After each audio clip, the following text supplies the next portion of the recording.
Baik, selamat malam semuanya. Hari ini saya akan melanjutkan pertemuan kita di minggu lalu. Sedikit mengingatkan, di pertemuan minggu lalu kita membahas tentang perakiraan besaran dampak penting ya. Ada di bab 3 dokumen andal. Nah, kali ini kita masih berkutat di bab 3, namun bukan besaran dampak, melainkan sifat penting dampak. Jadi kalau besaran dampak itu ada di subbab 3.1 nanti waktu ngerjakan ya, di sifat penting ini menjadi subbab 3.2 gitu. Nah, saya mengingatkan lagi untuk yang dibahas di dalam bab 3 ini, perakiraan dampak penting ini ya.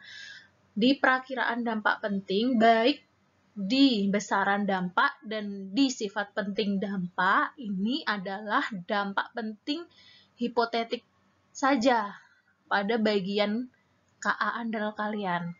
Jadi kalau di KA andal kemarin kita sudah menyimpulkan mana yang menjadi DPH, mana yang menjadi DTPH ya, atau DPH mungkin bisa dibilang dengan dampak penting hipotetik yang diprioritaskan ya. Itu aja yang dibahas di dalam bab 3 perakiraan dampak penting ini. Gitu ya. Oke, kalau kemarin di pertemuan minggu lalu teman-teman sudah belajar tentang bagaimana cara menentukan besaran dampak ya. Di situ ada metode formal untuk menentukannya atau ada metode non formal, di mana metode formal itu ada matematis, visual dan lain-lain. Kalau metode non formal analogi, professional judgment gitu. Kalau belum ingat dibuka lagi ya minggu lalu. Nah, untuk minggu ini kita belajar tentang sifat penting dampak. Di mana untuk menentukan sifat penting dampak ini kita mengacu pada PP ya, peraturan pemerintah nomor 27 tahun 2012. Di situ ada 7 kriteria. 7 kriteria diantaranya kriteria yang pertama ini berdasarkan jumlah manusia yang terkena dampak. Di sini diklasifikasikan ya sifat penting dampak itu. Ada penting, ada tidak penting. Di mana kalau berdasarkan kriteria jumlah manusia yang terkena dampak, untuk kriteria yang penting ini apabila ada manusia yang terkena dampak. Jadi meskipun ada satu aja, itu udah tergolong dengan kriteria penting berdasarkan kriteria yang pertama ini. Tapi kalau tidak ada ya, tidak ada manusia yang terkena dampak di sini. Nah, ini dikategorikan tidak penting berdasarkan kriteria ini. Jadi contohnya misalnya ya di kita mau membuat pabrik gitu ya. Pabrik ini di tengah hutan gitu ya. Di tengah hutan itu kan artinya tidak ada manusia yang terkena dampak. Nah, berarti bisa dikategorikan tidak penting. Tapi kalau kita membangun pabrik dekat dengan pemukiman gitu ya. Nah, itu berarti akan ada yang terkena dampak si manusia ini. Jadi dikategorikan penting. Itu bedanya. Terus berdasarkan luas wilayah persebaran dampak. Untuk sebenarnya untuk penjabarannya ini dikembalikan ke masing-masing yang membuat dokumen. Di dalam PP 27 2012 ini dia hanya dibahas 7 kriteria ini. Jadi A, B, C, tapi dia tidak dijabarkan. Gitu. Standarnya harus bagaimana itu tidak dijabarkan di dalam PP nomor 27 2012. Cuman ini saya dapat dari sumber dokumen AMDAL yang saya search ya. Nah, saya dapat yang ini. Oke, untuk yang luas wilayah persebaran dampak. Kriteria luas wilayah ini dikatakan penting apabila luas dampaknya lebih dari 25% ya, 0,25 ini, 25% dari luas wilayah studi. Jadi di dalam dokumen KA Andal kemarin, teman-teman kan sudah menentukan batas wilayah studi. Di mana batas wilayah studi itu mencakup batas wilayah total, ya. Batas wilayah studi itu batas wilayah yang terkena dampak ya. Mulai dampak sosial, batas wilayah sosial, batas wilayah apa aja? Batas ekologi, terus batas sosial tadi ya, batas administratif, terus batas proyek ya, batas tapak proyek kan sudah dibahas sebelumnya di dokumen KA Andal. Jadi ketika teman-teman menentukan luas wilayah sebaran dampak ya, kriteria luas wilayah sebaran dampak, misalnya nih DPH-nya adalah DPH yang mengganggu komponen ekologi gitu kan, komponen fisik, kimia, biologi itu kan termasuk ke dalam batas wilayah ekologi ya yang terkena dampak. Contohnya dari kegiatan cerobong asap atau kegiatan lalu lalang kapal misalnya. Nah, itu kan akan menghasilkan emisi gas buang. Nah, emisi gas buang itu tentunya akan mencemari ekologi kita gitu ya. Sehingga ketika ditentukan batas ekologinya, batas ekologi itu kan ada di dalam batas wilayah studi. Misalnya nih batas wilayah studinya ini. Nah, nanti batas ekologinya itu di sini, maka 25% ini itu ya, batas wilayah ekologinya ini apakah luasannya 25% dari batas wilayah studi kita. Batas wilayah studi kan batas terluar dari seluruh batas, ya kan? Di dalam batas wilayah studi ada batas sosial, batas administratif gitu. Terus ada batas ini tadi ekologi ya. Nah, nanti misalnya nih dampak-dampak yang sekiranya itu mencemari komponen ekologi ini. Nah, kalau misalnya ini kira-kira tidak lebih dari 25% dari batas total, maka ini disimpulkan tidak penting gitu. Tapi ketika misalnya kita punya batas administratifnya itu segini. Batas administratif itu kan biasanya besar ya. Dia itu kan batas administratif itu satu desa atau satu kelurahan atau satu kecamatan atau bahkan satu kabupaten. Biasanya seperti itu ya, tergantung jenis kegiatannya. Ini skalanya skala apa? Ada di wilayah apa gitu. Kalau ada di wilayah satu kelurahan, maka batas administratifnya ya satu kelurahan itu. Tapi kalau misalnya nih di lokasi kegiatan kita tuh ada di 2 kelurahan. Jadi misalnya tengah-tengah gitu antara di kelurahan A, ini misalnya ya kelurahan A, ini kelurahan B. Nah, kegiatan kita itu di sini. Nah, ini artinya kan menyinggung batas wilayah kelurahan yang ada di sini dan sini, sehingga untuk batas administratifnya yang kena adalah penentuan batas administratifnya berarti ini, kelurahan ini dan ini. Maka kalau digambarkan batas administratifnya ya di sepanjang wilayah kelurahan A dan kelurahan B. Jadi batas administratif ini paling besar di antara batas ekologi, batas sosial, terus batas wilayah tapak proyek gitu. Itu paling besar. Nah, batas wilayah studi biasanya ikut batas administratif. Dia terluar karena emang paling besar ya batas administratif ini. Jadi dia biasanya sebelahan, menyinggung batas administratif. Pokoknya intinya batas terluar kalau batas wilayah studi itu. Paham ya, yang dimaksud kurang dari 25% sama lebih dari 25%. Pokoknya dilihat dia dampak ini adalah dampak apa? Dampak sosial, ya berarti batas wilayah sosialnya dilihat apakah lebih dari 25% dari batas wilayah studi ataukah kurang dari 25% dari batas wilayah studi. Nah, selanjutnya untuk intensitas dan lamanya dampak berlangsung. Kalau dari intensitas dan lamanya dampak berlangsung ini untuk yang penting, nah ini dikatakan penting kalau misalnya intensitasnya itu sama atau lebih besar daripada ambang batas baku mutu dan atau dampak berlangsung tidak hanya sesaat. Contoh nih, misalnya ya, yang pertama dulu, intensitasnya sama atau lebih besar daripada ambang batas baku mutu. Tadi misalnya ya, dampak penurunan kualitas udara karena adanya emisi gas buang.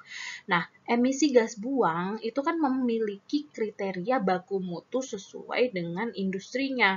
Contoh, industri semen, emisi gas buangnya baku mutunya sekian. Industri galangan kapal, baku mutu emisi gas buangnya sekian gitu. Nah, itu dilihat. Kalau misalnya dia sama atau lebih besar dari baku mutu, maka dikatakan kriterianya penting sifatnya. Tapi kalau misalnya intensitasnya rendah di bawah ambang batas baku mutu, itu dikatakan tidak penting. Jadi bisa dilihat dari besaran dampaknya nanti ketika diproyeksikan. Jadi dilihat dari bab 3.1 ya. Bab 3.1 itu kan membahas tentang besaran dampak yang dihasilkan dari setiap dampak penting hipotetik. Dari situ hasil proyeksinya teman-teman lihat. Setelah adanya proyek, apakah baku mutunya menjadi terlampaui?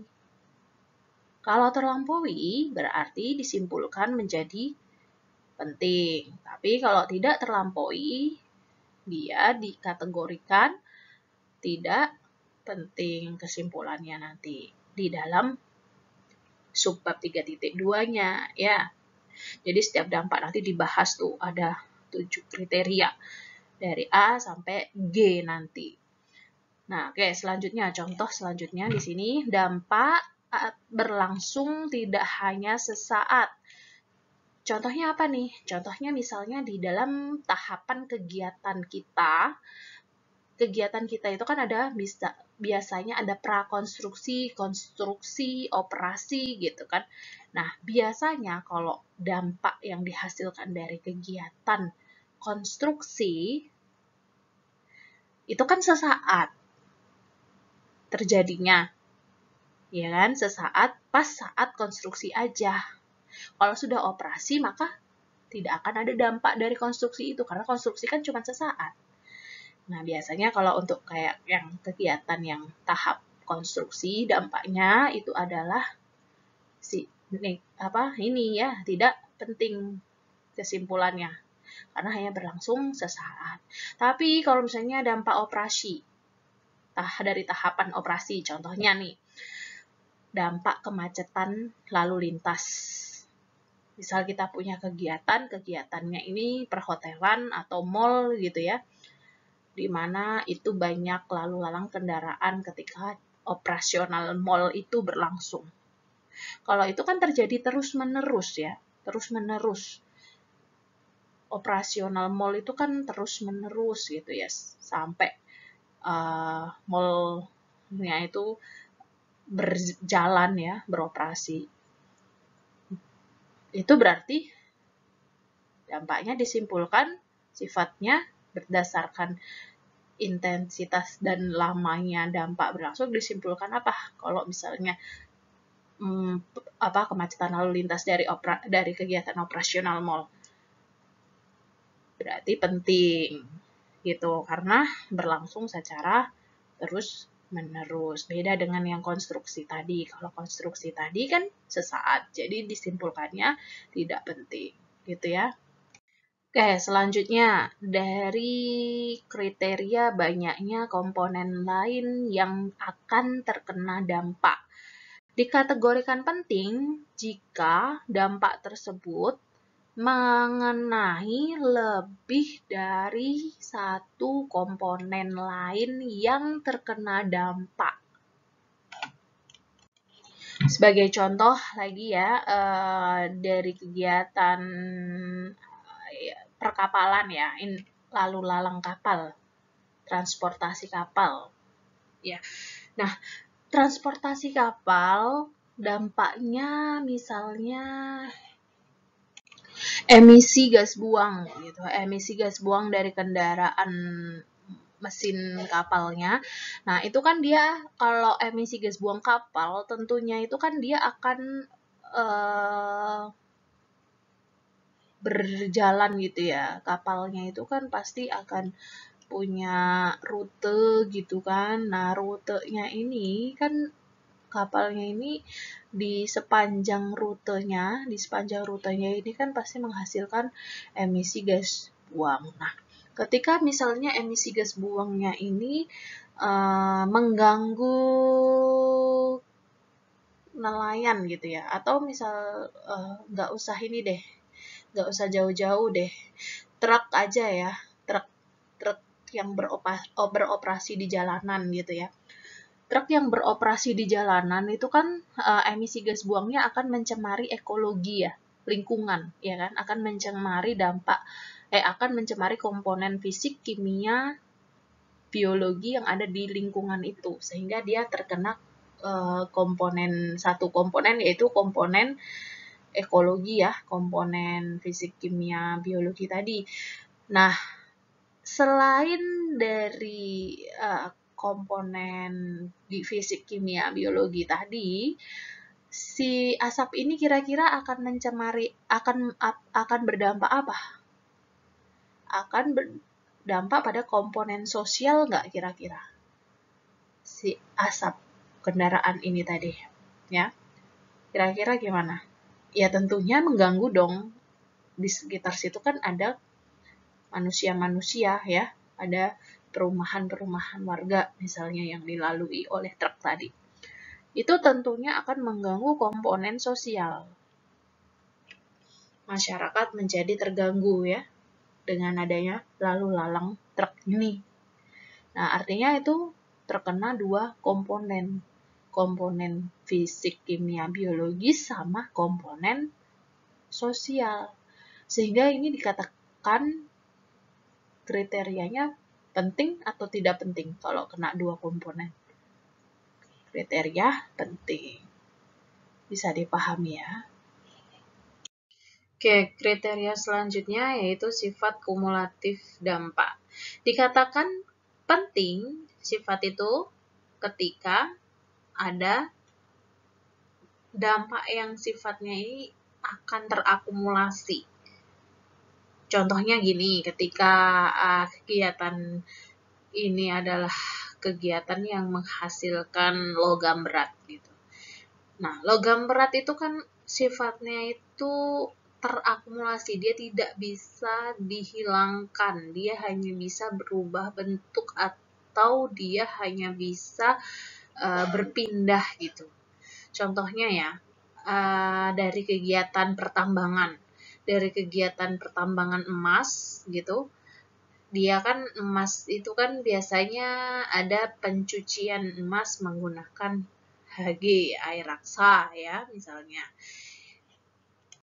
Atau mungkin logam berat yang lain gitu dari industri yang lain yang memang menghasilkan logam berat, ada Pb, kadmium, dan lain-lain. Nah, itu sifatnya ketika dia terbawa oleh air dan mencemari perairan misalnya, dia akan terakumulasi pada biota perairan, di mana biota perairan itu juga akan mengkonsumsi atau biota perairan itu akan dikonsumsi nih oleh manusia gitu ya, yang memang lagi mancing ya, misalnya ya, mancing ikan atau nelayan-nelayan di perairan laut gitu. Ikan-ikan itu kan dia membawa logam berat yang memang dia konsumsi sehari-harinya karena perairan tersebut tercemar. Nah, itu maka sifat dampaknya dikategorikan penting karena menghasilkan logam berat yang sifatnya adalah terakumulasi. Contohnya seperti itu. Sebaliknya, kalau misalnya dia sifat dampaknya ini tidak terakumulasi, maka dikatakan sifatnya menjadi tidak penting. Oke, nah selanjutnya kriteria berbalik atau tidak berbaliknya dampak. Dikatakan penting jika dampak tidak dapat berbalik. Dikatakan tidak penting ketika dampak itu bisa berbalik. Contohnya, dampak terganggunya flora fauna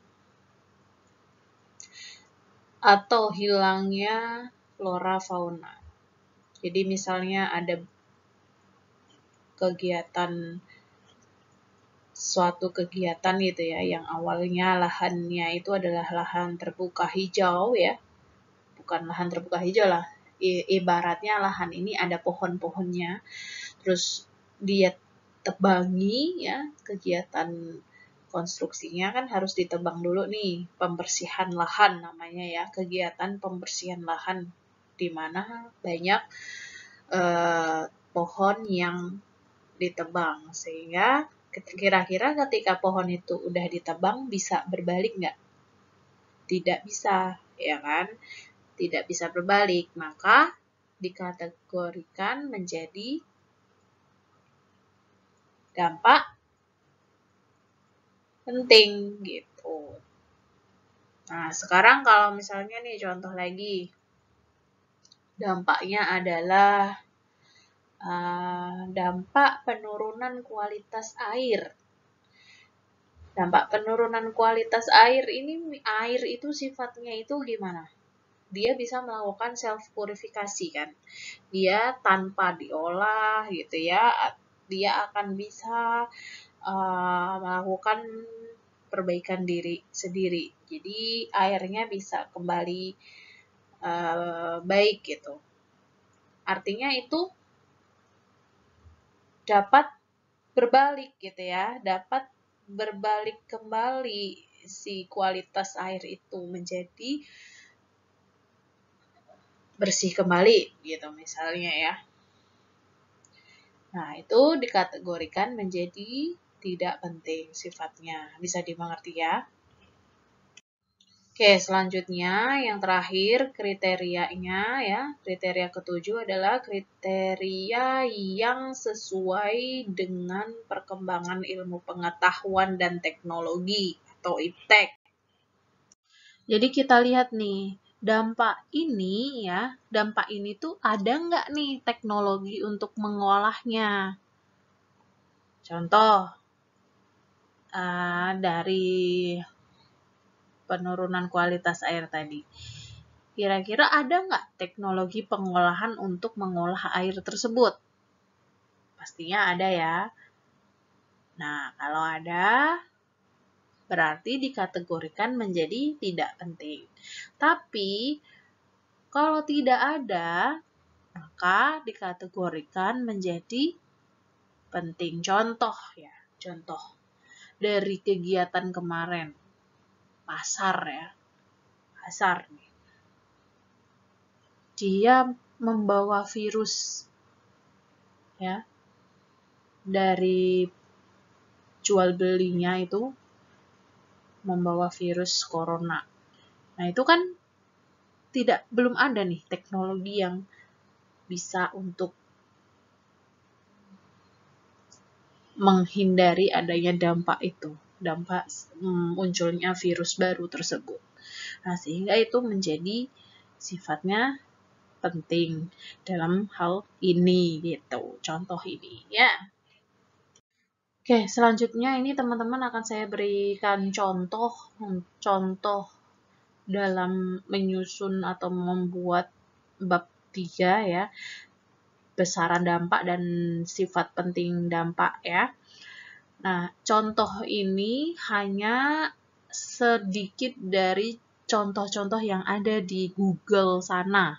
Jadi teman-teman nggak terpatok pada contoh yang saya berikan. Teman-teman bisa searching sendiri, bisa googling sendiri jenis-jenis kegiatan yang memang sekiranya mirip dengan tugas besar saudara. Jadi kalau di dalam contoh yang saya berikan ini nggak ada jenis kegiatan yang mirip, teman-teman bisa cari sendiri. Di luar sana banyak, ya. Kurang lebih teman-teman buatnya seperti ini. Jadi di bab 3 ini, jadi bab 1 dulu deh, bab 1 andal ya. Ini andal ya, dokumen andal. Dokumen andal dan kebetulan ini contoh saya adalah adendum, di mana adendum itu dokumen yang setara dengan AMDAL, Tapi bedanya dengan AMDAL, kalau AMDAL itu benar-benar kegiatan ini itu baru. Kegiatan yang mau mendapatkan izin lingkungan ini baru. Tapi kalau adendum ini adalah kegiatan lanjutan. Tapi kegiatan lanjutan ini skalanya skala AMDAL. Nah, cuman dia sudah ada kegiatan sebelumnya gitu ya. Contohnya kayak PT Pertamina. PT Pertamina ini dia mau mengembangkan kegiatannya gitu ya, mau menambah produksinya gitu. Produksi minyaknya. Tentunya dia akan membuat AMDAL lanjutan. Nah, AMDAL lanjutan ini namanya bukan AMDAL tapi adendum. Izin lanjutannya. Ya, untuk memenuhi izin lingkungannya yang baru, dia harus membuat dokumen adendum ini. Oke. Bedanya lagi kalau di AMDAL ya sama adendum. Kalau AMDAL itu dia dokumennya itu ada KA, kerangka acuan ya, terus ada ANDAL dan ada RKL RPL. Tapi kalau adendum ini dia cuman mulai dari ANDAL sama RKL RPL, untuk yang KA dia nggak ada. Karena adendum ini kan lanjutan, ya kan? Lanjutan dari sebelumnya, dan sebelumnya itu kan dia ada AMDAL ya. Skalaan udah ada dokumen AMDAL sebelumnya. Nah, dokumen AMDAL itu kan wajib dilaporkan ya kan? Wajib dilaporkan setiap 6 bulan sekali. Sehingga hasil pelaporannya itu nanti bisa dimasukkan dalam bab 1 dan 2-nya si adendum ini. Karena bab 1, 2-nya adendum ini dia tidak ada dokumen KA kan, sehingga deskripsi dan rona kan belum terbahas di dokumen KA. Maka untuk yang bab 1 dan bab 2-nya tadi, kalau di prakteknya nanti bisa diperoleh dari hasil pelaporan setiap 6 bulan sekalinya si AMDAL yang sudah dia punya sebelumnya, dari kegiatan yang sebelumnya itu yang sudah ada. Itu ya, tahu ya bedanya ya.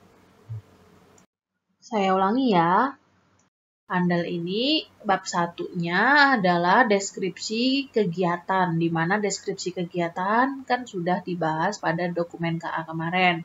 Bab 2-nya tentang rona lingkungan hidup awal, itu juga udah ada di KA AMDAL. Sedangkan untuk bab 3-nya sendiri, ini baru kita bahas minggu kemarin sama minggu ini. Nah, nanti isinya seperti ini kurang lebih. Bab 3 perakiraan dampak pentingnya. Judulnya bab 3 ini perakiraan dampak penting. Isinya ada 3.1 nanti adalah perakiraan besaran dampak ya. Ini besaran dampak. Terserah sih style penulisannya, terserah. Yang jelas untuk setiap dampak itu ada besaran dampak dan juga ada sifat penting dampak. Style penulisannya terserah ya, mau 3.1 membahas besaran dampaknya dulu juga boleh, terus 3.2 bahas tentang sifat penting boleh, tapi kalau mau ikutin ini juga boleh ya. Dia dibahas setiap DPH. Setiap DPH itu dibahas besaran dan sifat penting dulu gitu ya. 3.2 nanti DPH yang kedua, 3.3 DPH yang ketiga gitu. Teman-teman sebenarnya bisa copy aja ini gitu ya. Bisa ikutin gitu ya, bukan copy, diikutin. Kalau di copy nanti kegiatannya jadi ini dong, nggak match sama yang KA AMDAL kemarin. Nah, di sini dia jelaskan dulu ini bagaimana cara dia memperkirakan dampak penting. Mulai dari besaran dampak ya, besaran dampak ada formal, ada non formal, kemudian juga dia menjelaskan bagaimana dia menentukan sifat penting dampak ya. Seperti saya tadi jelaskan kalau jumlah manusia ini. Nah, ini kan kalau tidak terkena, tidak ada masyarakat atau tidak ada manusia yang terkena, maka dia dikategorikan tidak penting. Tapi bila ada manusia yang terkena dampak, maka dia dikategorikan penting. Ini beda-beda setiap penulis ya, setiap konsultan lingkungan biasanya punya style sendiri-sendiri. Kalau AMDAL yang mengerjakan biasanya adalah konsultan lingkungan yang sudah mempunyai sertifikasi penyusun AMDAL. Tidak sembarangan orang bisa menyusun AMDAL, harus sudah tersertifikasi. Nah, ini ada beberapa contoh ya, ada banyak contoh dari kegiatan dia. Misalnya tahap prakonstruksi, DPH-nya dari kegiatan pengadaan lahan, DPH-nya perubahan mata pencaharian. Nah, yang ada di sini ini adalah dampak-dampak yang memang di KA kemarin disimpulkan menjadi dampak penting hipotetik ya. Kalau yang tidak penting, dampak tidak penting hipotetik, atau dampak yang tidak diprioritaskan untuk menjadi DPH, maka tidak perlu dibahas di sini. Kan kemarin dari dampak potensial, kemudian dikaji mana yang menjadi DPH, ya kan? Nah, yang masuk di sini adalah yang DPH-nya aja. Ini metode kalau dilihat adalah metode formal untuk memperakirakan besarnya perubahan mata pencaharian ya. Ini pakai metode formal, di mana rumusnya sendiri jumlah penduduk yang kehilangan lahan garapan sama dengan jumlah luas perolehan lahan oleh pemrakarsa dibagi jumlah perkiraan luas lahan garapan petani. Gitu. Kalian asumsikan aja kalau memang ada dampak ini, pengadaan dampak perubahan mata pencaharian ini ya di DPH kalian bisa pakai ini. Terus nanti angkanya kalian perakirakan sendiri, tapi harus matching dengan rona lingkungan hidup awal kalian.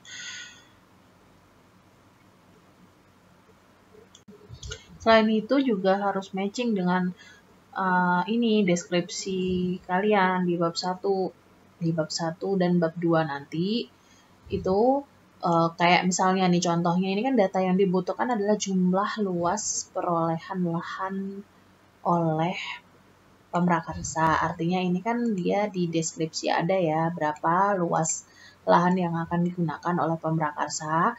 Nah, terus kalau ini nih, kalau ini di deskripsi, kalau yang ini dia harus ada di rona, harus bunyi di rona, jumlah perkiraan luas lahan garapan petani. Nah, di rona lingkungan hidup awal itu kan pasti ada nih bahasan tentang ini ya, mata pencaharian petani gitu ya. Di bab rona itu untuk komponen sosial, misalnya kan komponen sosial ini masyarakatnya sebagian besar adalah masyarakat yang bermata pencaharian sebagai petani atau petambak garam ini ya, petambak garam. Nah, kira-kira luas lahan yang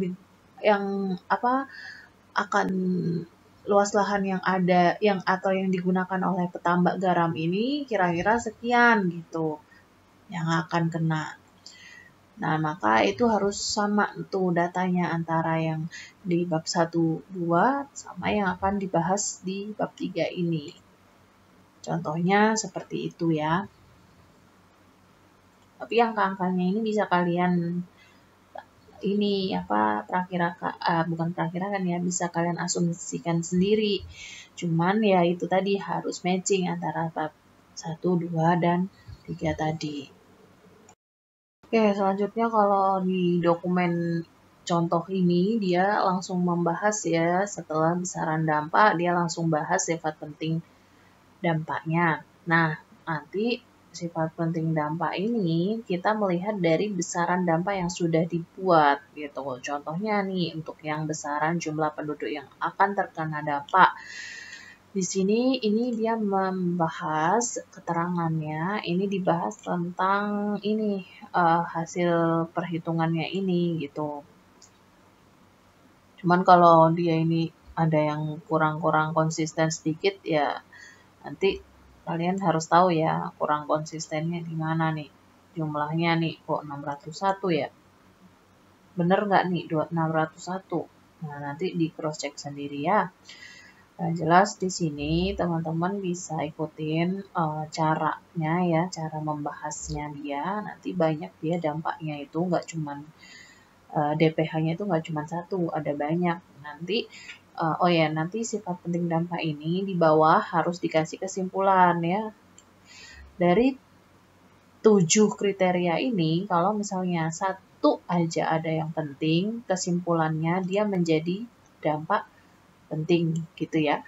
Tapi kalau misalnya dari 7 kriteria ini tidak ada satupun yang kesimpulannya itu penting, maka kesimpulannya ya menjadi tidak penting karena satu aja itu nggak ada yang penting.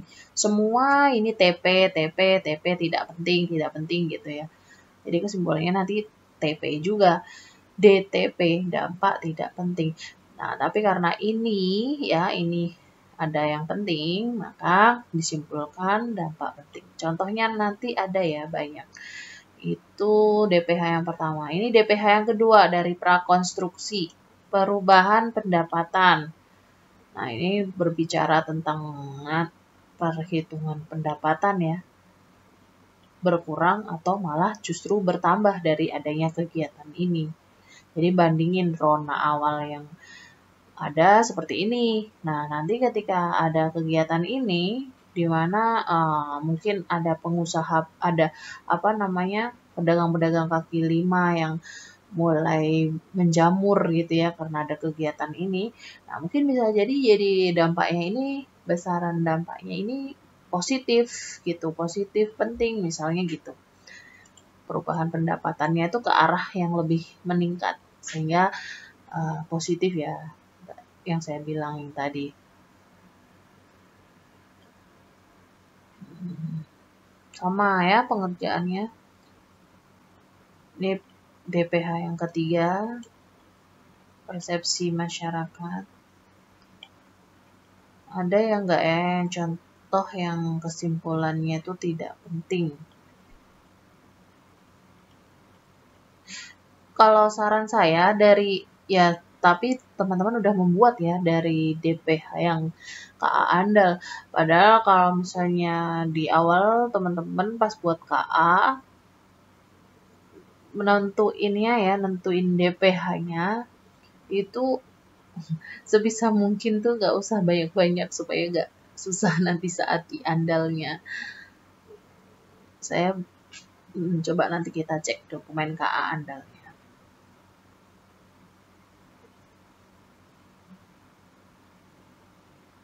Terus bentar, ini yang contohnya DTP, mana ya DTP, kita search aja.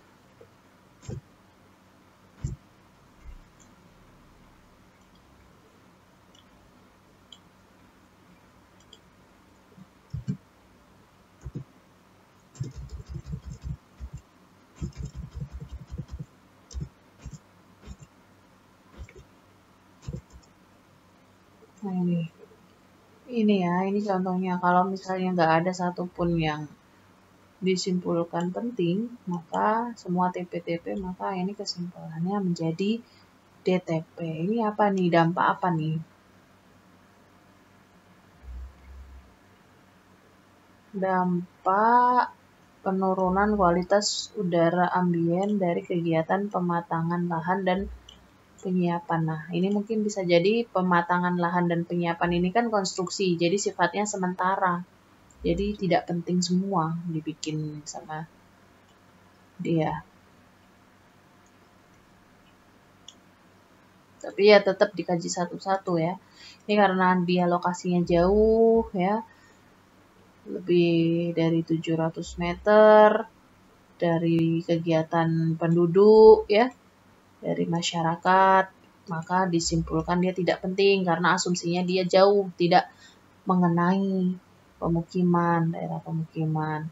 Selanjutnya untuk luas wilayah sebaran dampak juga gitu ya. Ini kan berdasarkan jarak itu dia tidak sampai gitu ya ke penduduk.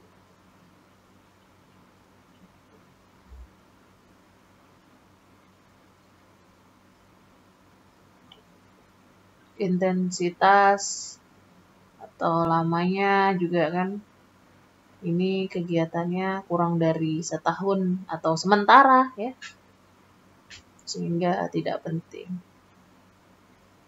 Cara menyimpulkannya, teman-teman bisa banyak baca referensi ya, nggak cuman ini. Nanti kalau misalnya di sini bingung, teman-teman bisa cari di sumber lain gitu.